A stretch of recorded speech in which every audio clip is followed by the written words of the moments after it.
to We're Not Wizards. We are the best. And also, we're not wizards. Enjoy the show. Bye.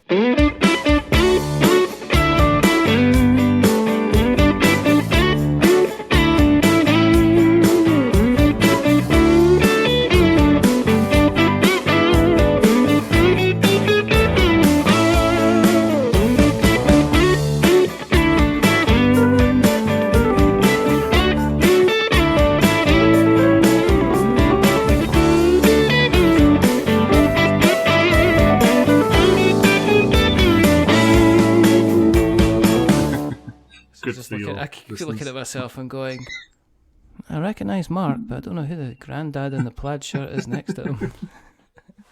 I'm kind of like, I'm like if Rodney Smith had like a brother who was off the rails. You know, the one that kind of turned up always, you go like that, come round my house and let's play board games. And I'd always turn up kind of like slightly drunk or on something else. Yeah. You know, and I would sit there for like 10 minutes making Monopoly jokes and then just seeing, it's literally, I would be like the Jimmy McGill of the kind of the Better Call Saul, kind of that relationship. I would just be trying to just wind him up and then just, he'd always be saying to me, I'd be trying to start up my own YouTube channel, but he'd be telling me I'd never ever be a proper YouTuber. So then what would happen is I'd end up discovering the world of TikTok. And you know, that's how that would happen. So, have you got a drink? I saw you had a drink. Yeah, like some kind of craft beer, is it? No. From Coke Zero. Coke Zero. I thought, what happened? I thought you were into your craft beers. I thought you'd be like going, oh, this is what I call the ladies' legs. It's brewed in Thailand. Smells like aromas of. No, I just got back from Nuremberg and had quite a lot of German and Belgian beer. We stopped in Belgium. Are you recovering from that? Because that stuff kind of puts hairs on drying your chest, out a bit. Are you just getting because I'm jetting a bit?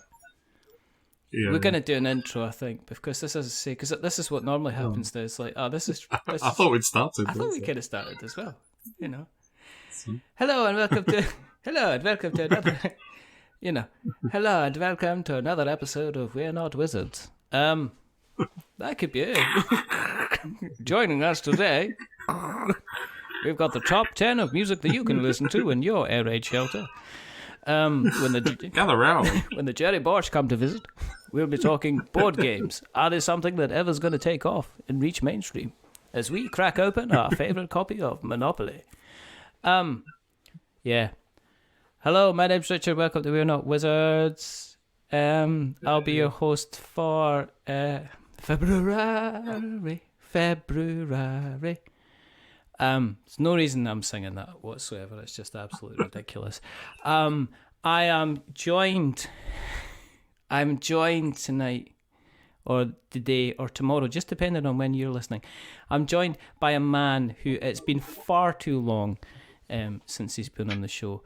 He's almost like a repeat offender that luckily I caught him trying to steal a car the other day, so he's straight back in wizard jail, coming to join me, and we're going to have a conversation because he's not just into like stealing cars, he likes a bit of shoplifting, but he's definitely up for the good old con. And when he's not conning, he's cooking. So joining me, it's Mark Cooke. With an E. Hello. From Airecon. Mark Cooke with an E, not Mark.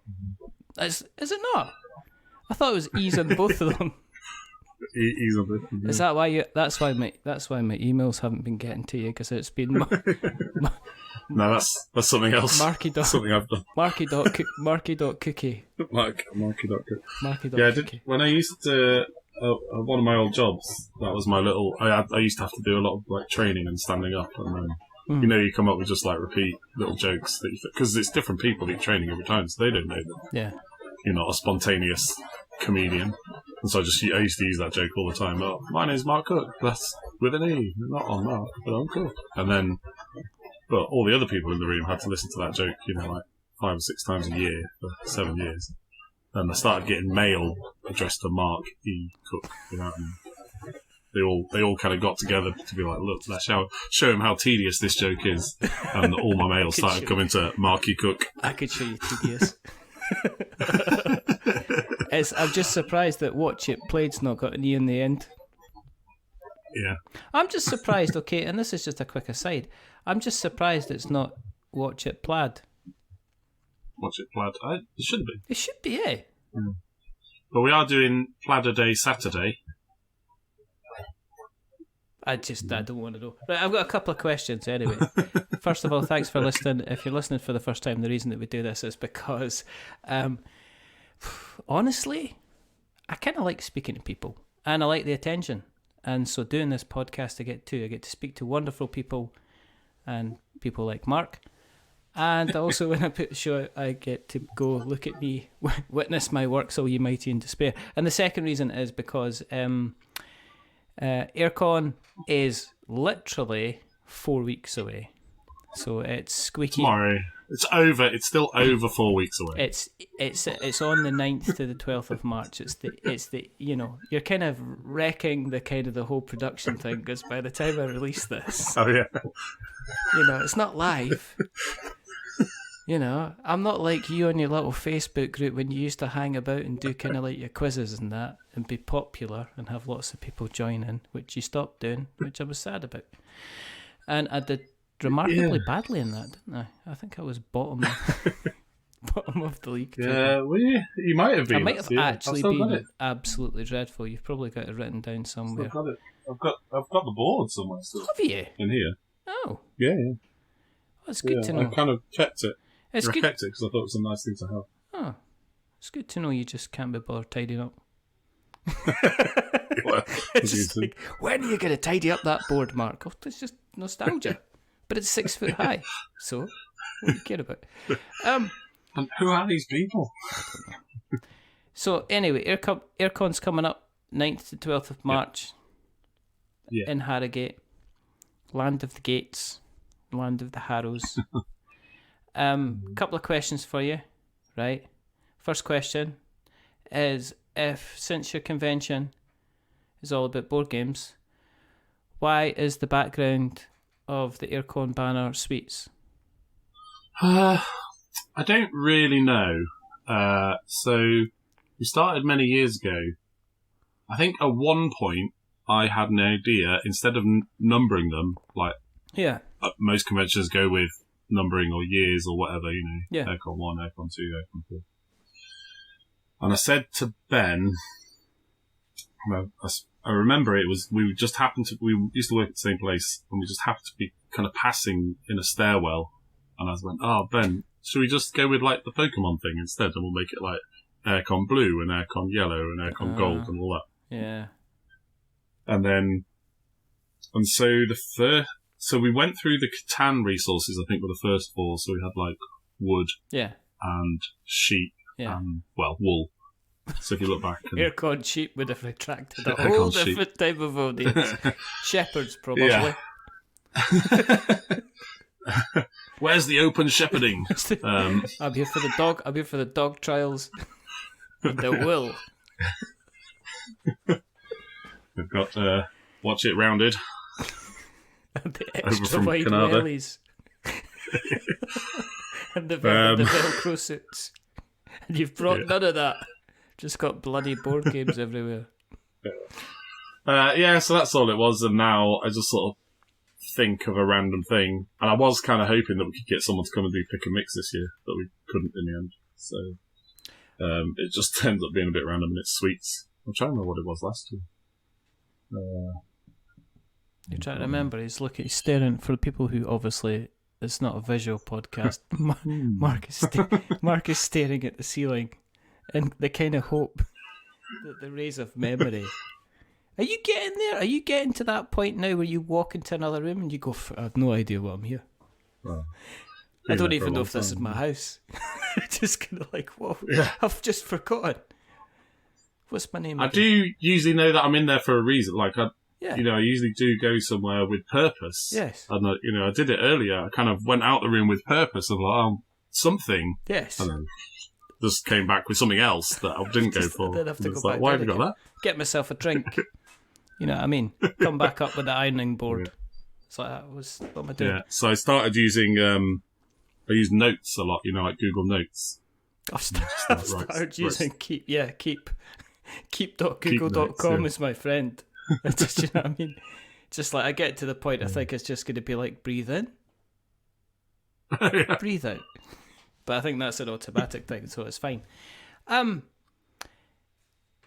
We have to talk a little bit about the large kind of elephant in the room, which is the pandemic kind of thing. Because there's somebody that's running a convention that obviously, because I tell you what, I remember, because it was the first, because I'd gone on 2019. I was really, really excited. In 2020, I think quite literally the week before Airecon, that was when the first kind of shutdown beginning, and Airecon still kind of went ahead. And it was the week after Airecon. So, because how it was happening is we were like setting up on the Thursday with the radio on, listening to the news, because we were all expecting an announcement that said events had been banned. Yeah. And I remember we were kind of like one or the other. Like at the time, it was better for us to go ahead, and no one turn up than it was for us to cancel it ourselves, because literally no support or anything for events cancelled. But if they said, "Oh, it's cancelled," we would have been able to kind of get some support for that. So it was a really weird situation. But we went ahead and had a lovely time, and it was kind of a little bit weird, but also I think it was fun. I think people had because it was the Monday, so we closed on the Sunday, so 8 days later was full lockdown. Yeah. I just remember it. I think my work turned round on the 28th of February and just went, right, nobody come back. Because we were all old. And I think there's one of my work colleagues had got pretty elderly relatives. So we're like, no, I'm not taking the risk here. We're all just going home. And I remember, I was like, I remember actually going, I'm not sure if I'm coming. Oh, and then I was like, I better not. And it was kind of like a strange thing. Because flipping on to now, as somebody who's got a sensible head on your shoulders, and I know you've got a sensible head on your shoulders, and with that, obviously, government departments seeming to just have forgotten that COVID kind of even exists, even though it obviously still does exist. Yeah. And we've seen kind of other conventions like Gen Con and stuff like that going, you don't need to test, you don't need to have a mask, you don't need to what's your kind of are you kind of like, I don't know what to do? Do we follow this? Does it depend? Do you base your decision based on what you think is best, or have you based your decision based on what maybe the UK Games Expo is doing? Have you had discussions with Richard about it and stuff like that? Yeah, I mean, we know the Games Expo team pretty well. We chat to them. They obviously ran last year with no restrictions, which is kind of quite interesting how quickly they kind of got lifted last year, because we ran last year, but it was all, you have to have a COVID pass, and you think now that whole system's just been turned off, so we couldn't even do that even if we wanted to. Less than a year later. So one of the Airecon directors, Rick, he works for the company that kind of didn't build it, but they kind of maintain that system, and they're just like, just turn it off. Wow. So it's just all of a sudden. So it's interesting. We've always tried to go with things like we would look at Public Health England, and we would speak to the convention centre. Obviously, has their own guidelines in place, so we would follow them. And we had tended to err on the side of caution with it. So if they were like, "Oh, you could do this," we were like, "Oh, well, we will do that then." If it's not mandatory. Mm-hmm. So we were going with, last year it was wear your masks and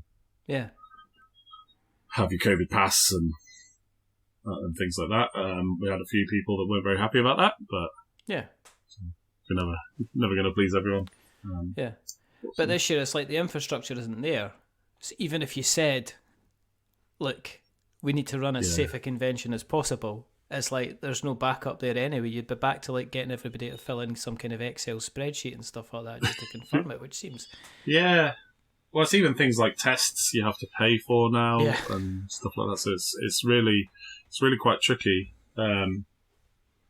with how we approach that kind of thing. So we're just having to just go for it this year, I think, and just be like, all right, well, there's much bigger and much more densely populated things that you do in day-to-day life. Yeah, I know. Going to the supermarket. I know. Just exactly. Exactly. It's amazing how everybody's going to like switch back. And if you say we're back to normal now, but apparently, if you went to Davos, it was daily testing and kind of proper air conditioning and everything like that. So I don't know. Guess what? Guess you need a couple of millionaires out Airecon, and then it would be that'd be nice. A completely different thing. I just came back from Germany, from the Nuremberg toy fair. Yeah. And I was over there back in October for Essen. Yeah. And then I went back. I was back in Belgium, just to Bruges, in November. And again, it's amazing how quickly it all changed, because Essen was still, you had to have a COVID pass. Yeah. This is October last year. COVID pass, masks in the venue, masks as you go in on the any public transport, and it's just gone. They're like, we were there, so it's only, what's that, 4 months? Yeah, 4 months later? Yeah, not even that. And people are just not bothered. And I kind of thought it'd be a bit more gradual, the kind of the return to normal. But, there was air quotes there for people that aren't. Yeah, there is definitely huge air quotes. Back to normal.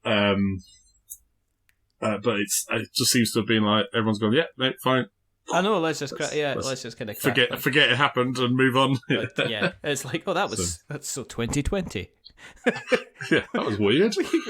What are you talking about? Remember 2020 and stuff like that. Are you back in the zone? Are you back to be excited and stuff like that? Because are you still kind of doing stuff for yourself? Are you still doing the consultancy and stuff? No. Yeah. So I'm still doing some of my own stuff. So mainly running a publisher as well, and then doing some work for a manufacturer. But yeah, it's been all sort of Airecon for the last. It's kind of as you come out of Christmas. Yeah. So there's always a funny thing that every year I tell myself I'm not going to let it happen. Where it gets to like December, I'm like, oh, I've still got 3 months. That's like quarter of a year. But then so much of December is wiped out with. It's also my birthday in December, so it's like birthday, Christmas, New Year. You're just like, and then you come out the other side of it, still thinking you're going to have 3 months, but I was like, oh no, it's only 2 months now. And running around trying to, because all of a sudden there's the print deadlines coming up, and I do all the graphic design and stuff. So it's all of a sudden just running around and chasing people. But it'll be all booking, finishing all the booking, I guess, for the chairs and the tables and the caterers and everything like that. And there's you can't go to folk in November and say, right, I'm definitely going to do this. I guess they're going to be like, no, you got to give us only 2 months, 6 weeks notice is how we normally work. You know how we work. And it's like, no, but I just want to get it organised. Can I not just get it? No, no. Just want to book now. If you're not panicking, we can't overcharge you. That's kind of how it works. So what's you're saying you're working for the publishing, so what are you doing on the publishing side? And who is that? Is that Bright Eye or is that... Yeah, Bright Eye Games. So that is myself and Martin Cubberley, who some people might know. He helps run the Board Game Change That Facebook group. He was working for Long Pack. He now works for Watts, so another manufacturer. Yes. It's just a new job change as well, I think, for Martin. I think has it not been too long? For Martin, very recent. Yeah, only a couple of weeks he started with Watts, and then he was at Nuremberg with Watts. So. Oh, cool. Yeah. So did you get to hang around together while you were over there in Nuremberg? Yeah. No, we had a couple of nights out. Oh, that's cool. Well, that's kind of good. How's things going at Bright Eye? They do this... Yeah, really well. So it took a little while to kind of get going, and we had a bit of a change. Like there was 3 of us from PSC when I was there running it, and kind of realised we were trying to bridge too many gaps,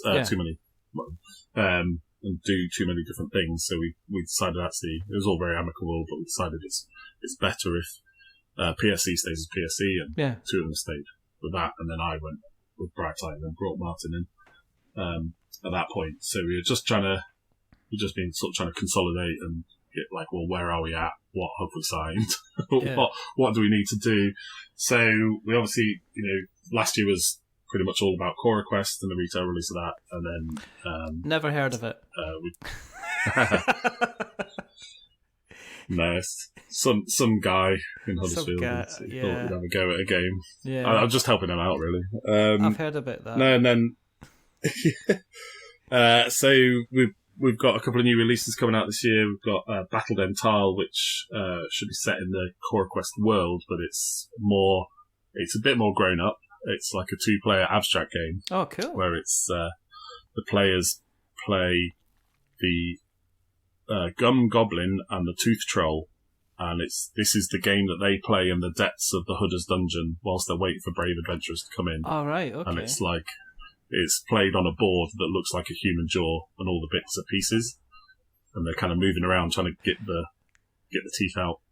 It's got a really cool movement thing. That's gone dark. It's not an actual human jaw. It got a bit dark. It kind of it's moved from, as Deadpool once said, you've gone from the Marvel universe to this kind of dark universe. You sure you're not part of the DC universe? Because we've kind of gone from, drawings done by kids that then Gary King has worked on to here's a human jaw with bits of teeth sticking out that you can play on. It's kind of, you got a bit Peacemaker with that kind of thing. But it's more for the grown-ups. But yeah, that should be fun. And then we are about to send, hopefully next week, to the printers a storytelling game. And so this is one that's got an interesting history. Originally it got signed to Hasbro many years ago. Right. And Hasbro were trying to do their own sort of crowdfunding platform, and they were doing this competition. Yeah. Where people would put their games on this crowdfunding platform, and whoever won, Hasbro would publish that game. So this game won, but then Hasbro were like, we didn't really like that department, so just shut down that crowdfunding thing and return the rights to the owner. And so then I signed it when I was with Fog of Love, because it was kind of fit with that. And then that, moved on from there, and then that closed down, so the rest went back to the designer again. And then with Bright Eye, we were like, look, let's do this, let's get it published. And so now it's almost ready. It's quite interesting. So it'll have art by Kwanchai Moria. The graphic design and the game design is done by Bridget and a couple of other people. Bridget is a graphic designer in board games, and she's done things like War Chest and Santa Monica, a few other things like that. She's done a lot of AEG stuff. So it should be really cool. The first batch will actually be 3 games, and each one is like a different genre. So the first 3 will be romance, sci-fi, and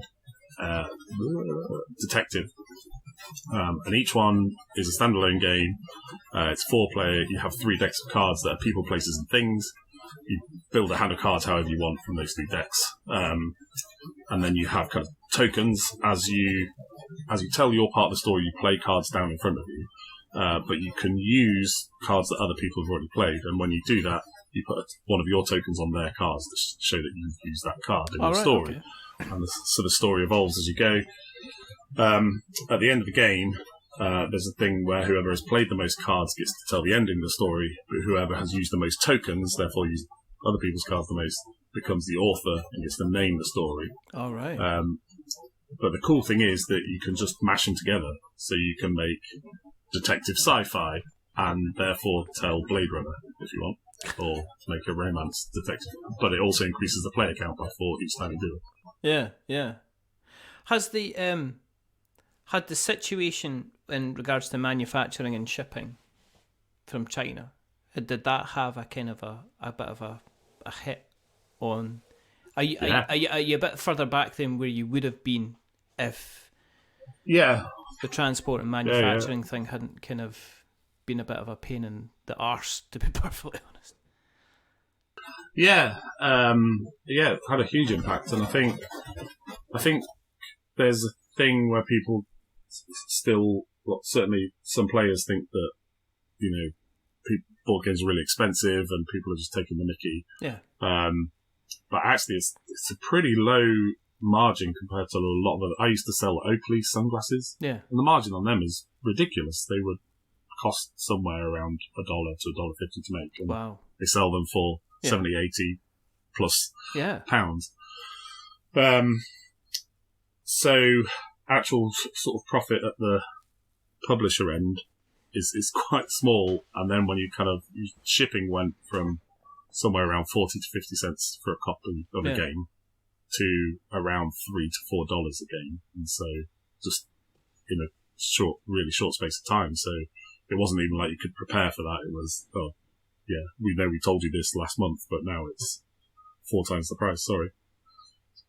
So it had that did have a big impact. We've done what we can to kind of take that as much as we can, because we want to still try and keep things affordable, and especially when we're talking about things like family games. Yeah. If you're going to a family, there's this game set in a dungeon. It's £80.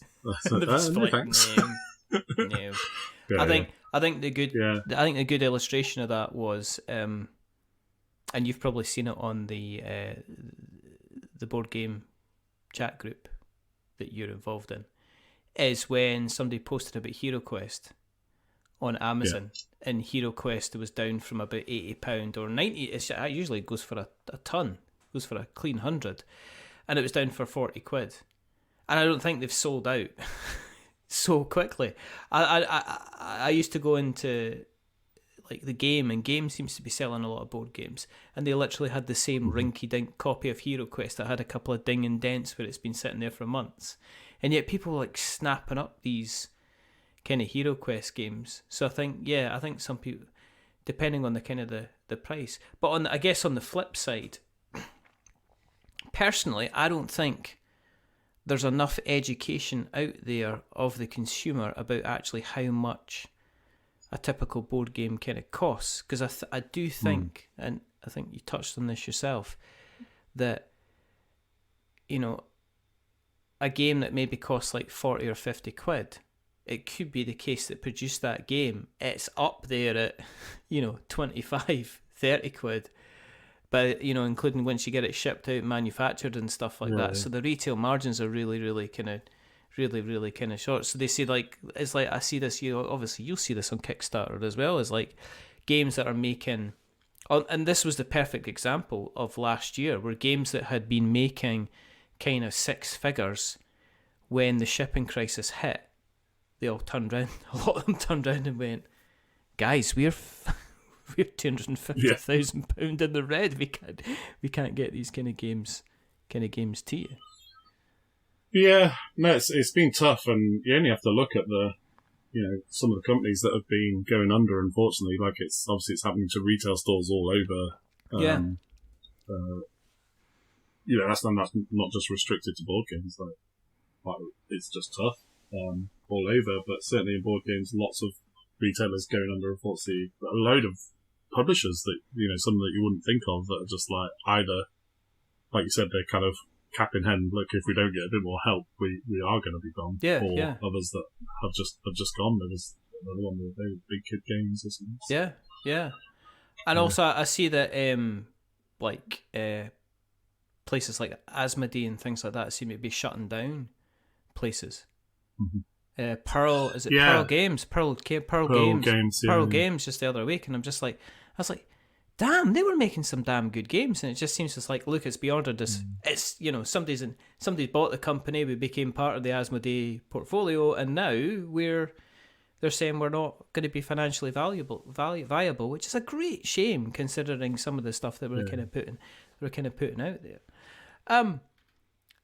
Have you not decided to get your own little design out there? I mean, inspired by the likes of Mr. Hughes. If Mr. Hughes, I mean, obviously Mr. Hughes he's obviously sitting on the shoulders of of his daughter's creative endeavours, and obviously is then shored up also by kind of Gary King and everything like that. But I mean, are you not thinking, well, if that Hughes fella could do it, are you not starting to think? Yeah, well, here we I've go. got to wait.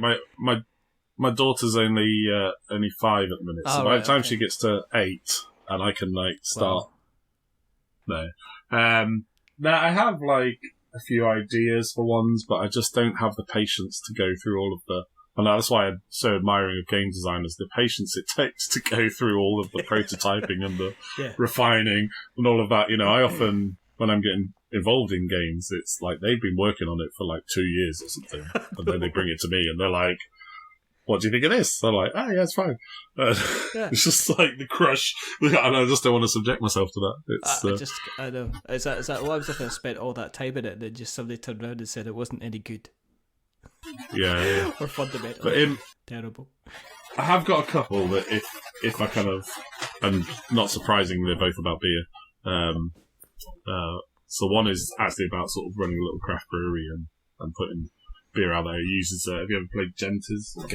Yes, I've heard of it, yeah. And it's got the cool time track thing, so it uses a similar mechanism to that. Ooh. So where the more effort an action takes, the more it takes up in the time track. So you sound like that's all ready to go. You just need somebody to kind of gather you up in their arms and say, this is the way that we're going to be going with this, Mr. Cooke. Pretty much. I want someone to be able to, like the great authors that used to just sit there and dictate their books. I want to be like that. I was like, this is what happens in a game, and someone there cutting out cardboard tokens for me. Is that the kind of thing? Except it would be, and then he said, would you like to play a board game? And yes, he says, went to the shelf and he got the copy of Scythe, which he opened the lid, took out the rule book, and he started to read.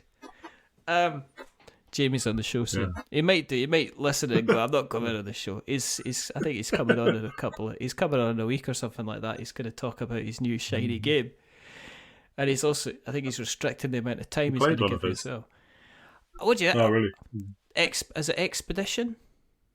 I can't remember. I think it's maybe Expedition. We played Rolling Realms on the ferry on the way back. Oh, was that fun? It's neat. Yeah, it's clever. Good stuff. Rolling, right? Not my favourite of genres, but it was good fun. I think we did really like Kites that we also played. That was good fun. Very light filler, and it's all sand timers and it's real time. And again, I don't generally like real time games, but this was quite fun because it wasn't like. What's that one? Magic Maze or something? Where you're banging the thing at people. You're like, come on, just do the thing. It's not like that. It's still turn-based. So on your turn, there's 6 sand timers that are of all of different lengths, and they represent kites that you're trying to keep in the air. Mm-hmm. If one of them ever runs out, that's you done. You've lost the game. But you have cards that have a combination. Either they have one of the sand timers on, or they have a combination of 2 different ones. And as you play that, you flip those 2 sand timers. And so it's like trying to figure out between you, like, right, we've got to keep all these up in the air. How do we play our cards and keep them up? So, and it lasts like 10 minutes, and I've just taught you the whole game. Like, you just be able to play it now. That's what you want. It's fun. I started Jaws of the Lion at the weekend. Yeah. I wanted it to be crap. Is it really good? It's just, yeah.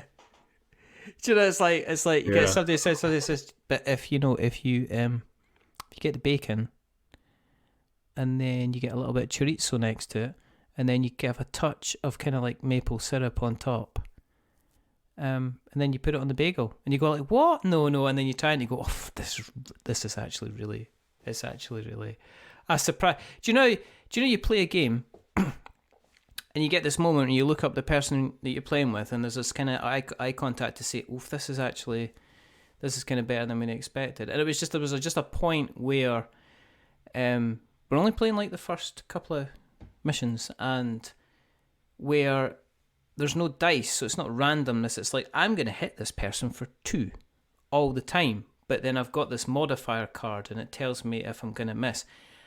And we're just like, it's like we're about to take out the last guy. I'm like, well, if we do this, we should be okay anyway. We're not going to die. But then I'd like flip my card over, and it was like times 2 damage.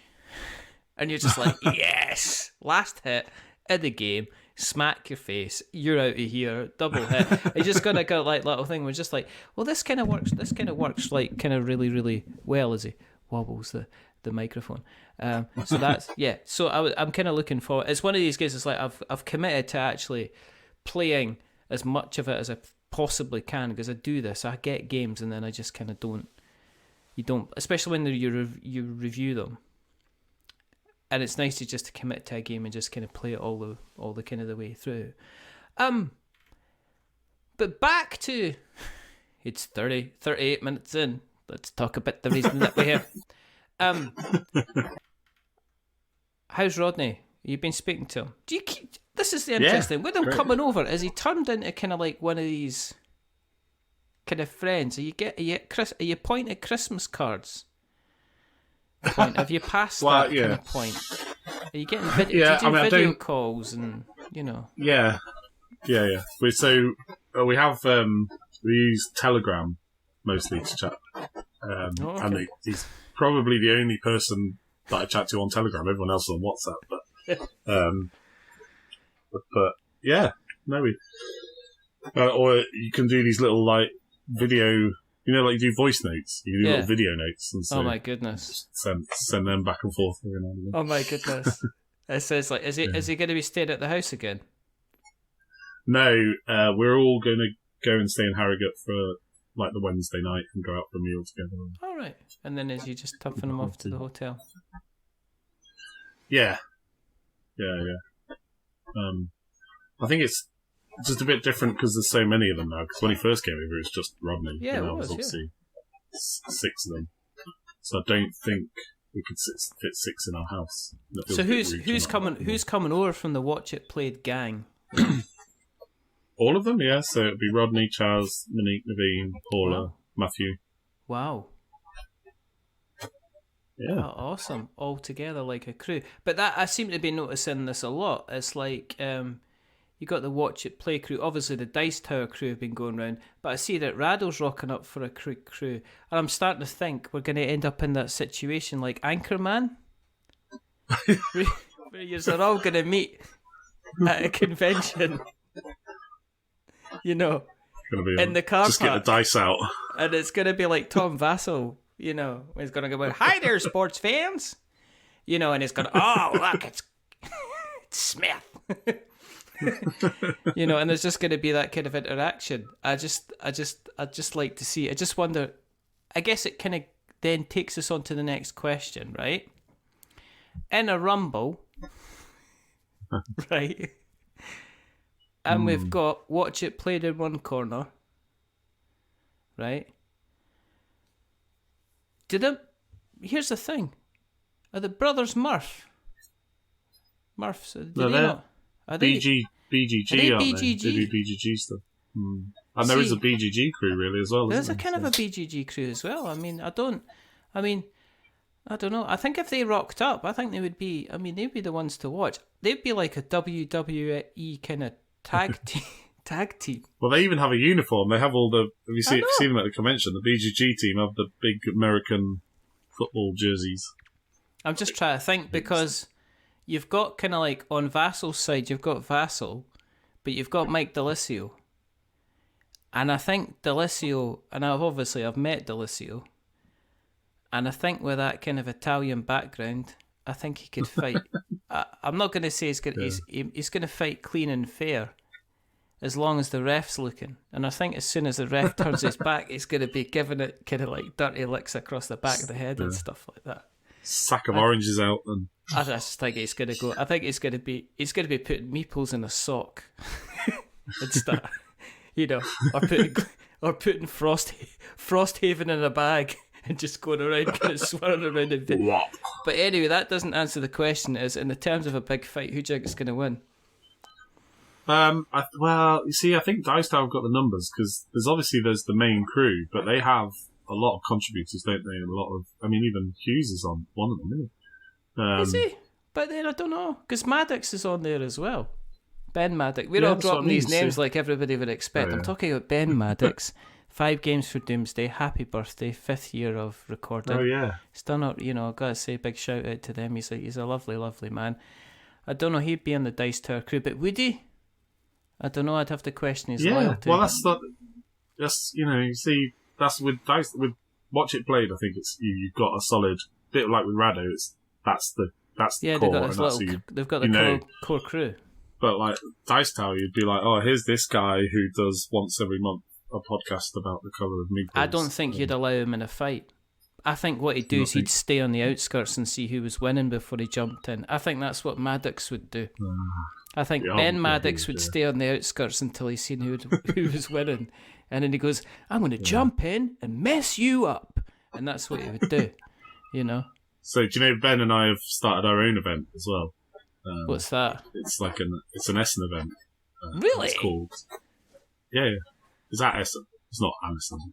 I just thought it's like a kind of a Eurovision kind of one of those things where you get together in somebody's house and then just do that. Just kind of like dress up. Far off. Yeah, so it's car park beers. And so... I'm just going to try and tell you that's not convention, that's something else. No, it's at Essen, and after hours in the car park. On one of the days, we just go and it's kind of building. Like this most recent time, we had 10 or 15 people stop by in the car park, sat down for a beer, all watching. Yeah, I mean Ben brought his own little stool this time. He had a little stool to sit on. Did he? Yeah. The things he gets up to without my permission is absolutely outrageous. Yeah. And there's a game called the Belgian Beers Race, and they always have a booth at Essen. Uh-huh. And they make their own beer for Essen, like one every year. So we just stop by there and get a load of beers and go sit in the car park. So is this an unofficial event then? Yeah. It's not an official event yet. Is it just something that kind of happens? It's like Airecon again, except it's in Germany, basically. Except it's beer. It's drunk men in a car park with beer. Not just men. Anybody is welcome. It just says extremely dodgy. Well, officer, we've just been at a board game convention. It's in the grounds of Essen. It says it's in a where car the convention park. centre is. Do you know what I mean? Yeah, just out the back door. I'm just going to say it's going to be dodgy, but it's abroad. You're gonna be a Channel 5 special. I could just tell it's absolutely awkward. Right. So, I've 45 minutes. I've rocked up at Airecon. Look, you said yes to coming back on again. You knew. It's not like you've not been on before. It's not like you're going, I wonder how this structure's going to work. I wonder which way the conversation's going to ebb and flow. It's like I did a couple of times. I nearly messaged you to say, "Is there anything in particular you want me to?" And then I thought, "There's no point. There's no point doing that. So we'll just see what happens." Yeah, Frank West tried that. This is what we're covering. I was like, "No, we're not, Frank." Frank's doing well. Frank's become a tour de force. Frank would be in the car park. Yeah. He'd be fighting with himself. He'd bring a thing of cats. Yeah. Just an aisle. He'd bring an aisle of cats with him. He'd just bring a load of boxes and he'd put them in the car park, and then people would open the boxes, and some of the cats would be asleep, and the other cats would be really furious, and you would just see people kind of them popping off, kind of like furry landmines, people kind of getting attacked. Schrodinger's cat, but with a West Revenge. No. Right, okay. If I'm coming to Airecon between the 9th, by the time we get this finished, it'll be the 9th. By the time we get this finished, it'll be the 9th to 12th of March, I'll tell you.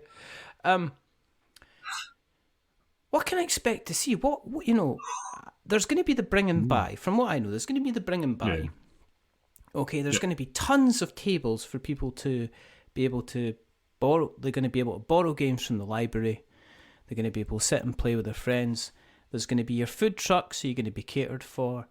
But what else can I expect when I come to Airecon between the 9th to the 12th of March? Yeah, so this year, even for people that have been before, it's going to feel a bit new and a bit different. We're still at the Harrogate Convention Centre, but we've moved into new halls, kind of at the other end of the centre. So now as you come in, there's big Roman pillars as you walk through the main door now. It's all very exciting. And the first hall you're going to walk into is the exhibit hall. And we've now got a dedicated exhibit hall, which is really cool. Before we've kind of had it set up in the middle of the main hall with open game on either side, and we've had to every evening go around and barrier it off and then do all that fun stuff. But this year, big dedicated exhibitor hall, so we're going to have about 80-something exhibitors in there. You'll still see the big Airecon light-up letters as you come in that door. They'll be there. And then Flav and Hachette UK are directly behind that. They've got a whopping great big stand. They're going to be showing off a bunch of stuff. And then Family Zone's there, and Asmodee and Coil Spring are all at that front end. And just a bunch of different exhibitors showing off various things. Should be very cool, including Mead for the first time, which is sounds interesting. Explain Mead? Yeah. Like the honey liquor thing. Apparently it goes well with board games. Bringing beer in. Yeah, that's it. And who put you up to this? They asked. I suppose, yeah. They not only asked, but they gave some money, which means you can come along. Yeah. Yeah. But yeah, as you kind of go through that, you'll go out into the so that's Hall M, which is obviously people that know their alphabet. The hall that you go through to is Hall C. Yes. I don't know who named the halls at this convention centre, but yeah. So C, it's just a half hall, that one. So we've got the bring and buy in there, a bit of food, a bit of open gaming. Geek and Sun will be in there with their fancy tables as well. And then you'll go through then into Hall B, which is a big hall again. And so we'll have Ye Olde Air Shop, which will be selling mugs and T-shirts and magazines and various different things. You've gone right into the merchandising, because I know that there's nothing more coveted than Airecon mug, and there's nothing more disappointed and sad than somebody posted 3 days after the event saying, "I've smashed it," or I didn't get the colour, kind of thing, and asking. I mean, they're talking about getting copies of Heat, but if you want to see a mad rush, if somebody went on Airecon mugs starting to sell them, you got to watch out, because they might be folks scalping them next. Yeah, well, this year's are cool. They're all black still, but the design is the same, but they're different colour inks, so you could choose whichever colour player you are. You choose choose your own mug. But we got one of them is black on black, which you think might sound like that, but they look cool. They're like it's a matte black mug with a gloss black print on it. Looks lovely. You've UV spotted a mug, basically. Pretty much. Yeah, so that's there, and then that'll also be the tuck shop and things like that. So we've still got a tuck shop, which we're really happy about to be able to still do that. And next to that is the library, which has got even more games than ever. We must be approaching 1,000 games in the library. And next to that is we've got some giant games. The Herefordshire board gamers, like a giant version of Suro and a giant version of Hey, That's My Fish, and they'll have them there where you are the game pieces and you play it yourself. And then just across the way there is the demo zone. So we've got 20 odd demo tables. This is like games in development that you won't be able to buy there. People like Mr. Turtsy will be there, and Playtest UK showing some development games off that you get to feedback on. All various things. As you're reeling this off to me, is there another part of your brain that's going, crap, I need to do this. I need to remember to do this. I need to remember to do that. Did I contact them? Is Ben coming along or not? So every now and again you'll see me like getting on a keep I've just seen you kind of trying to write down notes as you're talking to me and remembering what's kind of going on. But it's Bez's last Airecon, I think they were saying. Yeah, supposedly, She said she might come back for the big 5-year or 10-year anniversaries and stuff. But it's moving away to Thailand, I believe. Yeah. But that'll be a big change because they always bring a huge, wonderful sense of energy to kind of wherever they are, and regardless if I've seen them at like Tabletop Scotland or when I saw them at Airecon, they're always there with a smile, enthusiasm and stuff like that for to say, oh, this is going to be my last one. I was kind of like, that's, you're not allowed to. You have to come back. Maybe here's an idea. We could get them involved in the big fight in the car park next year, so they have to come back. Yeah, that sounds like a good plan. So we could do that. Especially Bez was one of the first first time we ever had exhibitors at Airecon, which was Airecon 2. Mm-hmm. Bez was there, so Bez was one of 4 exhibitors that we had. Wow. Alongside ITV, and Medusa, which is Richard from That's Richard, yeah. And then there was another one where they made like a card game that was about a rock band or something. I've forgotten. I think the game might be called. No, it can't be called Rock Band, can it?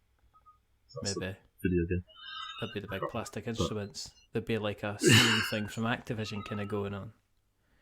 Are you able to relax? Because I'll tell you the reason I'm asking this question, right, is because when I went to Tabletop Scotland last year, and I bumped into Dave. I was going to say big giant head of Tabletop Scotland. He's not got a big giant head. He's just the head of Tabletop Scotland, or one of the heads of Tabletop Scotland. But he seemed kind of like he was in the zone. Everything seemed to be running quite smoothly. He was able to chill out. He seemed like he was enjoying himself for that time. Yeah. Are you able to enjoy any of the days? You say, right, okay, as long as we get the 9th out the way, the 10th out the way, and then halfway through the 11th, 12th, I can kind of chill out. Do you get that time now, or are you still kind of like running around like a bride at a wedding reception, kind of making sure the drinks are topped up? No, there's definitely there's moments of calm, and surprisingly Saturday, which is our busiest day in terms of attendees, is probably my quietest day in terms of stuff I have to do, because everything is set up and running and hopefully going as it should. We'll see. Like I said, it's all the new halls and everything this year, so there might be a few more things that we have to run around and do. We always still try and play a game or two as a team, the director team.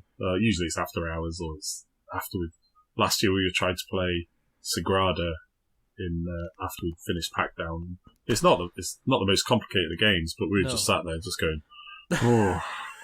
like we were trying to tackle a Lacerda, put the dice on the matching colour. What does that even mean? It's like I forgot what this colour's called. What's a dice?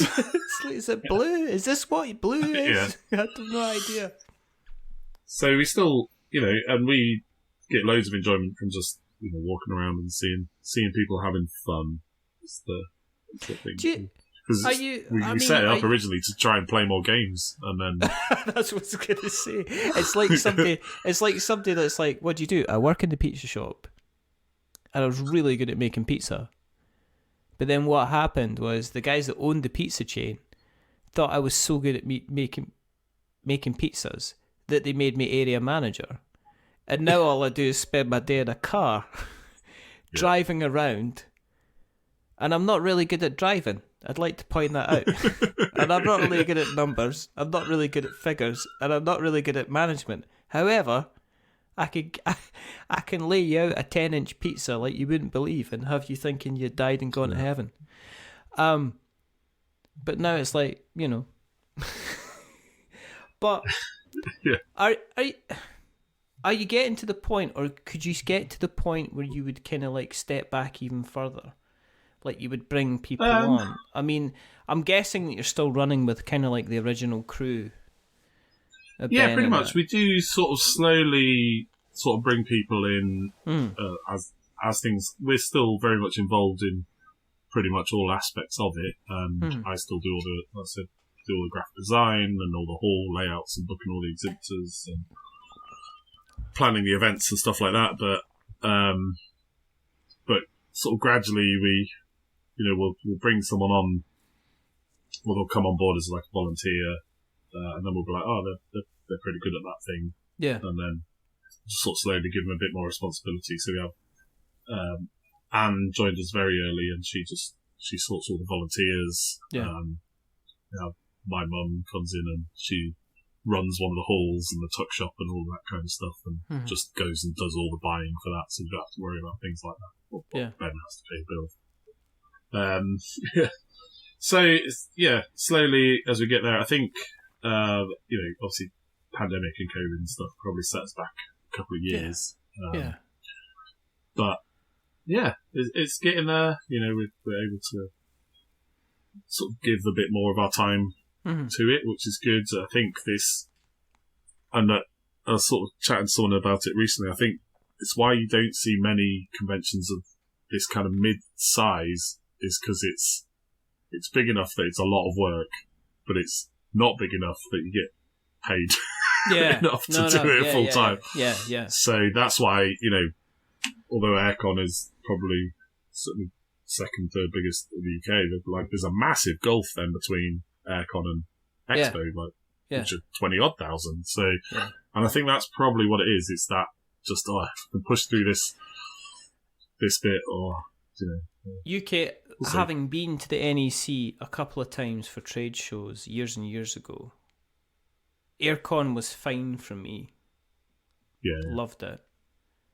As I say, Tabletop Scotland, again, only a couple of halls, fine for me. UK Games Expo kind of fills me with a little bit of anticipation and dread. I think I would go, see if a publisher kind of said, tell you what, do you want to come down and you can muck around and you can do some live shows and podcasts and stuff like that, and we can work together, then I'd probably be up for going down. Because then I knew I would be, it sounds strange, I knew I would be kind of media working. Whereas the thought of just going about and kind of like, with it being so big, I'd be worried I'd kind of miss. I'd miss something. And it might be a bit too big, for me. Yeah. I don't know, I still really love Games Expo, and, it's the one that we went to that inspired us to start Airecon. We didn't have any great ambitions of becoming Expo at the time, but I still have a really good time there. And I think, I went over to Gen Con last year for the first time. And what was that like? Magnitude's bigger again. Is it too big? No, I think it's sort of very different to what I was expecting. I think I was thinking something more like Essen. Yeah. And it's not like Essen at all, although they're sort of similar sizes. It does just feel like a bigger Games Expo. Right. And, it's still quite laid back, and it's very busy. Like, there's loads of people all over, and the whole town of Indianapolis is just taken over with games everywhere you go. But yeah, I think for the most part, it's, something about Essen that does feel more kind of corporate-y. I don't know if that's the right word, but you kind of walk in and there's these massive stands and big displays and things like that. You don't necessarily have that at Gen Con. Is that not because of its history? Is it not for sure. Yeah, because of it's got the trade show kind of roots. Whereas I think Gen Con, like yourselves, is like, they all kind of started from a place of love and passion for board games. And I think Essen kind of started from a place of, how do we sell these? And would you like to buy some, kind of thing. So I think there could be kind of a difference from there. With the break that obviously happened, the kind of the slowdown and the impediment and everything like that with kind of COVID, cost of living and stuff like that, have ticket sales kind of stayed steady? Are you noticing an increase of things kind of going? Yeah, well? So it did go up. So we ended up last year, our sales were what we had originally forecasted for just the pre-COVID one, but obviously our on-the-door sales got hit really bad on the pre-COVID one. Yeah. So that last year kind of put us back to that point, but we still saw growth. But then this time, we were a little bit kind of, biting our fingernails and a bit worried that's expected, with all the cost of living and all of that kind of stuff. It was like, At the same time, we had things on our end of things that just meant we had to put our prices up. Things like we went VAT registered, and we moved halls, and then the convention centre themselves put all their costs up. Yeah. And so it was a bunch of stuff that happened at the same time. But it's going to be busier. We've had every month, I think, apart from November, has been our best-selling month ever. That's amazing. Which is incredible. So, yeah. So in the end, we're glad we got the extra space. So otherwise, we don't know where we would have put people. Yeah. You just have to get them fighting outside in the car park and get them deciding which group they want to join. This is going to happen. I mean, if you're doing the bend thing, I want my Sharks and Jets, and eventually giving parts to sing, so they can sing along as they're battling. Because I think Rodney will have probably a reasonable singing voice. I think Chaz will be terrible. I think there'll be an awful lot of enthusiasm. I think Naveen, though. Yeah. I think they'll be the one to watch. There's a bass baritone if I ever saw one. I'm telling you. There's gonna be a strong tune.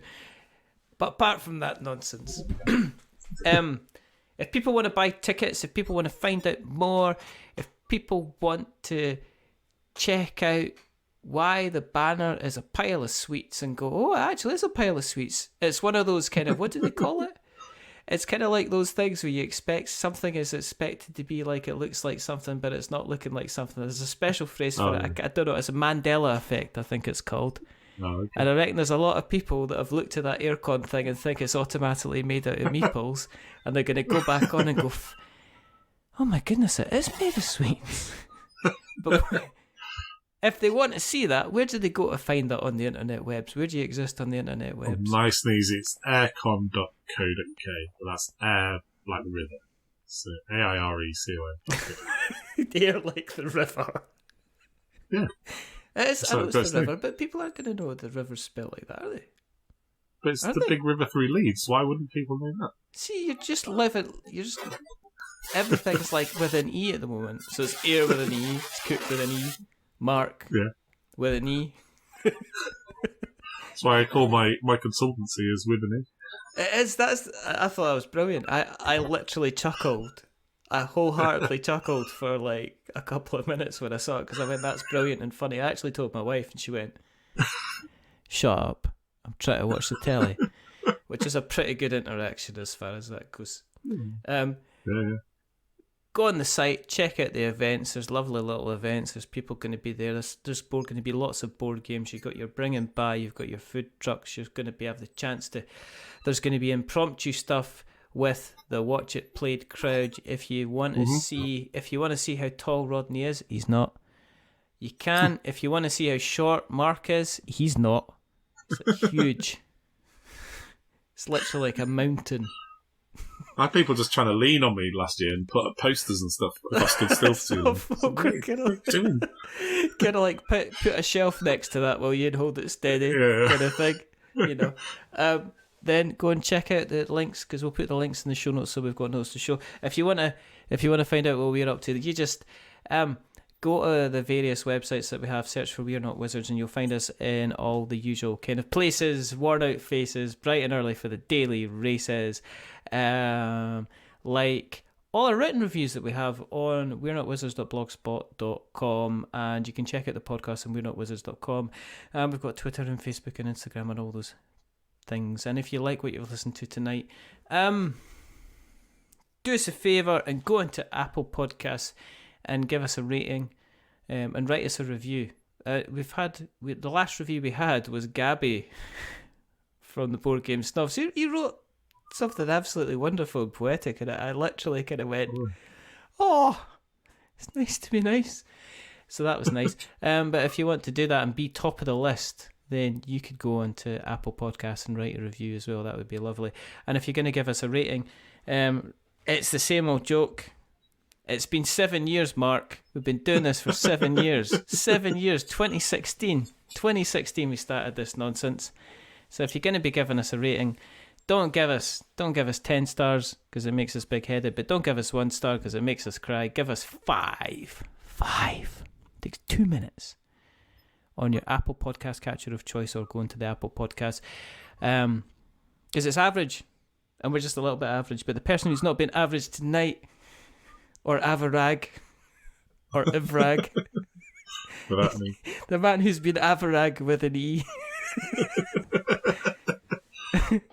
it's the wonderful Mark Cooke. Thanks for coming on, Mark. I appreciate your time. And there's only one more thing. Well, there's 2 more things to do. The first thing is to remember we're many things, but we're not wizards. Are we wizards, Mark? No, we're not. Point shaking your head. It's for the live stream. For what? For the lives. It's not your, I'm not your special Facebook group with Mr. Luke Prior now. You know. I was speaking to Luke the other day. He's going to be coming back on soon. Hopefully, he's a lovely. If you're listening, Luke, you're fantastic. And the second thing is to say goodbye. So it's a goodbye. He's got no airs and graces. But he's got one of those cheeks and faces. Say goodbye, Mark. Bye with an E. And it's a goodbye from me. Remember, stay safe, roll 6s, make something awful. Get yourself down to Harrogate. And buy some tickets to Airecon with an E. Goodbye.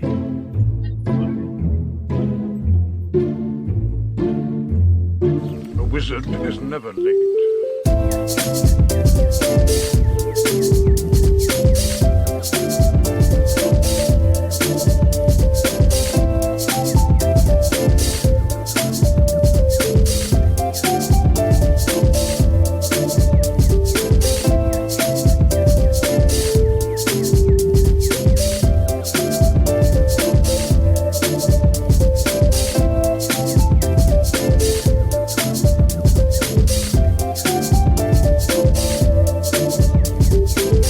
Nor is he early. He arrives precisely when he means to.